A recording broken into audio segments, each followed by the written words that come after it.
Hey, how's it going? My name is Justin Blackstead and this is Single Track Rambler.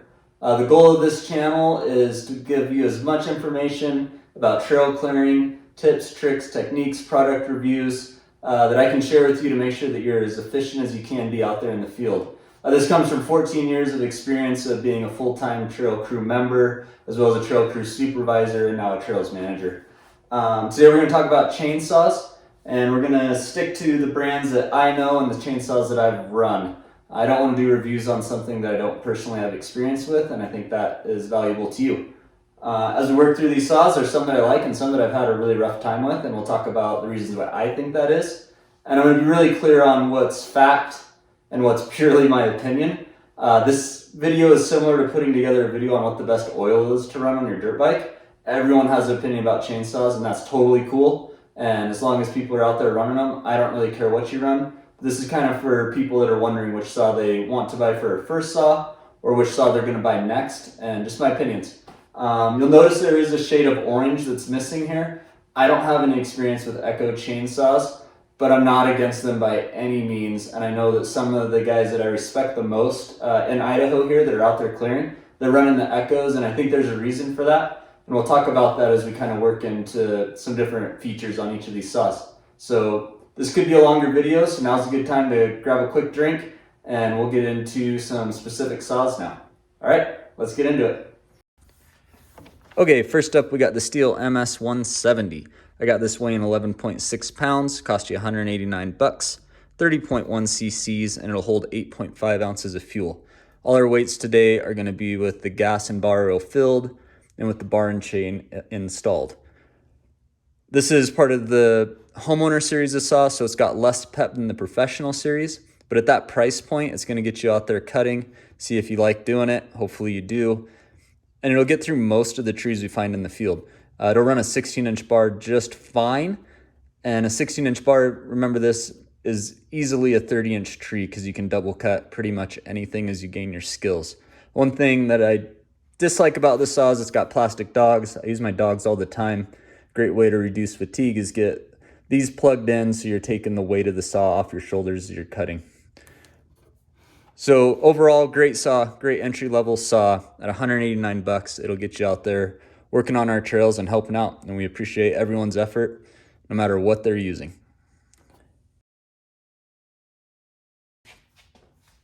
Okay, first we got the Stihl MS261. I got it weighing in at 10 pounds. It'll cost you 380 bucks, 31.8 cc's, and it's gonna hold 9.1 ounces of fuel.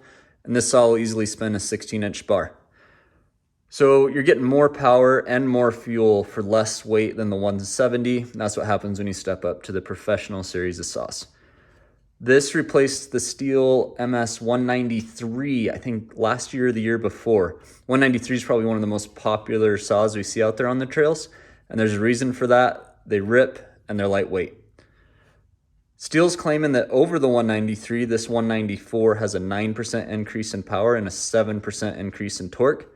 And while I rarely buy into marketing schemes, I actually believe them on this one. This saw's got a lot of pep for how small it is.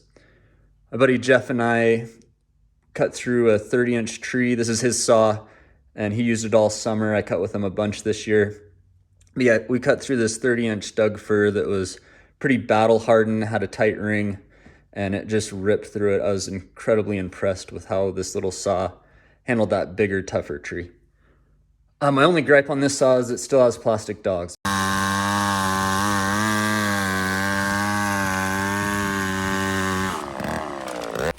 Hey, how's it going? Before we get any further, I just want to talk really quick about the Stihl M-Tronic and the Husky auto-tune technology. What this is set up to do is it's supposed to be an electronic carburetor that is fuel metering and ignition timing. It's supposed to look at the altitude, air filter, and fuel quality and automatically adjust to your cutting condition. In my opinion, it hasn't worked too well on our crew. I think that overall we're operating outside the normal specifications of these chainsaws. We're changing elevation extremely rapidly from 5,000 feet to 9,000 feet consistently. We're operating in a really sooty, dirty environment when we're cleaning out these burned areas. And we're also running them at high rev when we're doing our brushing along the trail corridors. So we have really struggled with them. We've burned up a few of them. Talking to some of my friends, both in the fire world, Idaho Parks and Rec trail rangers, trail cat operators, and some other district trail crews, they're all having a similar problems. Some of them are starting to figure them out better, and I've heard that the Stihl MS261 specifically is on their third iteration, and it's getting better. But for right now on my crew, from our experience with them, we're gonna stick with standard carburetors as much as we can. So that's where it comes into the Echoes. The Echoes, as far as I know, you can run the whole line in a standard carburetor. So as some of these saws that I really, really like, and I really hope they don't switch to an M-tronic system or an auto-tune system.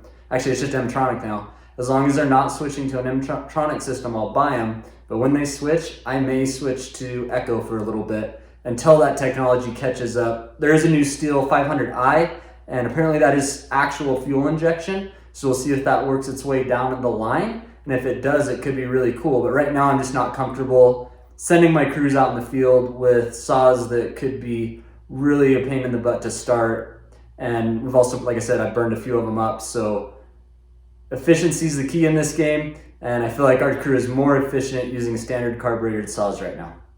All right. Next up, we got the Stihl MS200T. I got this one weighing in at 11.6 pounds. It's 35.2 cc's, and it'll hold 12.5 ounces of fuel.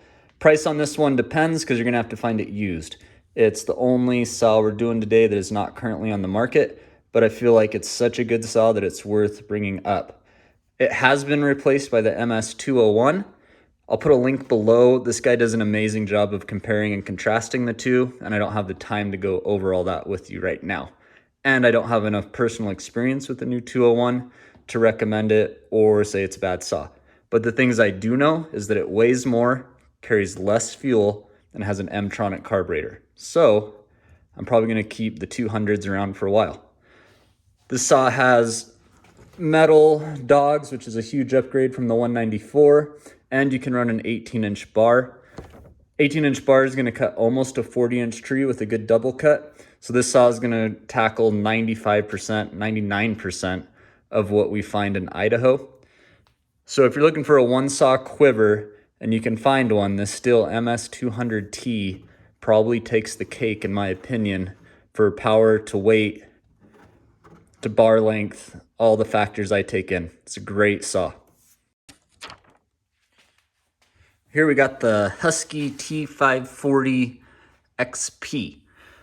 Got this saw weighing 11.2 pounds, and that's with a 16-inch bar. Cost you $599, and it's 37.7 cc's, and it'll hold 11.5 ounces of fuel. This saw does have the auto tune, which we talked about, but on this small saw, it's actually treated us really well. We've had a few failures in the field, but not as many as some of the other saws we're going to talk about. And those hard starts that I've had with it are kind of also times where it's been super hot out. We've been running them hard, and probably most of the saws, even if they have standard carburetors, are going to have a hard time with fuel boiling and the heat. This thing has excellent power throughout the power band. It cuts really well. It's got a couple more cc's than a MS200 or 201, and you can feel that, and for about the same weight. I haven't put an 18-inch bar on this saw yet, but I think it'll run one just fine. Now that the M-tronic is on the 201, I think the gap between this 540 with the auto tune and the 201 is pretty close. But one thing I'll mention that's unique to this saw is it does have a rounded face here, and that can be kind of challenging to hook on our racks. On the rear rack especially, I had to build a nest of some horse matting to put down. On my front trail bound rack, it seems to work fine without any extra padding, but it's just something to consider when we're comparing the saws, the flat face of the 200s and the 194 compared to the rounded face of this T540. And yeah, just some things to consider. All right.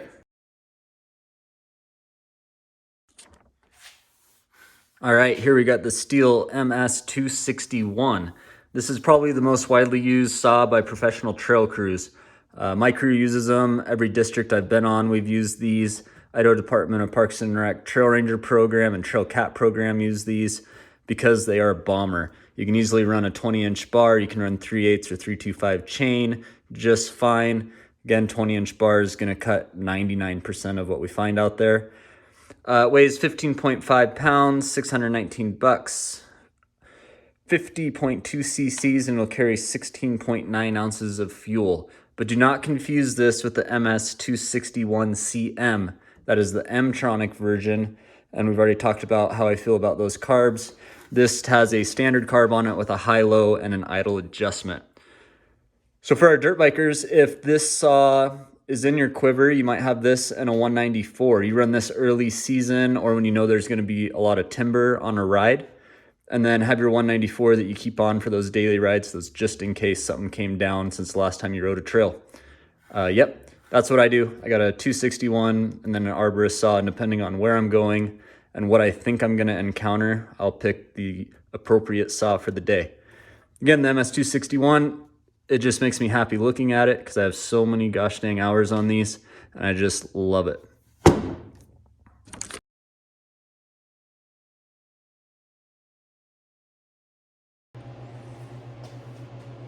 Next up, we got the Husqvarna T540XP, weighing in at 15.6 pounds, cost you $639, 50.1 cc's, and I'm just gonna cut to it. This is the first saw in our test that I'm not gonna recommend you buy. I've really struggled with these. We've had 3 of them since we had to buy Husky for a couple years there. We've blown up 2 of them in 3 years. The auto tune's just been terrible on this saw. And taking it into the shops, they've all blown up due to a lean fueling condition from the auto tune carb. A couple of them were covered by warranty. One of them was not because it was beyond the warranty period, and that was a little frustrating as well. When this thing wants to behave badly, it is terrible to start. You can use the hot start mode, you can put cooler fuel in it, but once that computer gets adjusted to a certain setting, you'll sit there and pull on it forever. The saw's almost led to a mutiny with my trail crews over time. And again, you can buy the exact same specs of saw for 20 bucks cheaper and get the 261 that is gonna run way better, way smoother, and last you way longer. I don't have a lot of good things to say about the saw.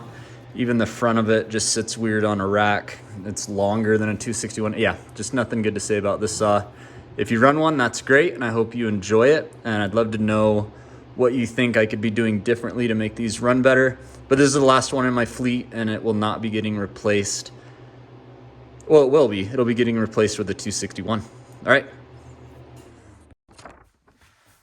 All right, now we got the Husqvarna T540iXP, weighing in at 9.8 pounds. That is with the battery installed.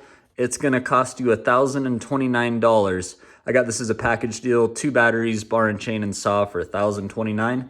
They are claiming that it is equivalent to a 40cc saw, and that is slightly more power than a 201. Why did I go with the Husqvarna T540 in particular? I watched a ton of YouTube videos. I did a bunch of research. I talked to multiple dealers and especially talked to my arborist crew buddies that are running these. And they said out of all the ones that they've tested, this is the most powerful, strongest running saw, electric saw they have found. A couple of the arborist crews that I know really well, guys that I ride with, they're slowly switching over their entire fleet of entry saws to these T540i's. I was on a waiting list for this saw since last March, so I am stoked that it's here. Another reason why I'm switching over to electric saws is it takes some variables out for my crew. I hire a lot of 19 to 24-year-olds with limited power equipment experience, and so this might lead to some greater efficiencies, some less downtime trying to figure out how to get something running. When to get it running, I push this button, wait 2 seconds, and it starts just like that. So I'm hoping this might increase some efficiencies with our lesser experienced trail crew members as they're out in the field.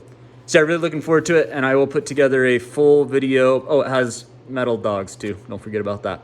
I'll put together a full video later next summer after I get a bunch of hours on this and get it in the hands of a lot of the people that I work with.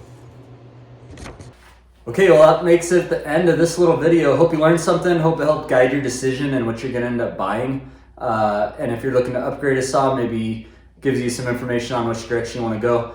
Feel free to like this and subscribe to the channel. And I really ask that if you watched this far, you probably enjoyed the content. Share it to all the Facebook pages about trail work that you're a part of.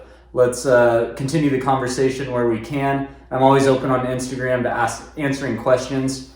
Again, this wasn't a full review. On my crew, we also have a 460 and a 440, as well as a 372 Husky. Those are our bigger saws, heavier saws that we use for specific project work, or when there's just a tree that's massive where I need the safety of a longer bar. But 90% of the time, these are the saws that I'm running out there. In my district in Idaho, our average tree is probably 20 inches, maybe, probably less than that actually. So these are the saws that we take out with us on a daily basis. We grab the bigger saws when we need them.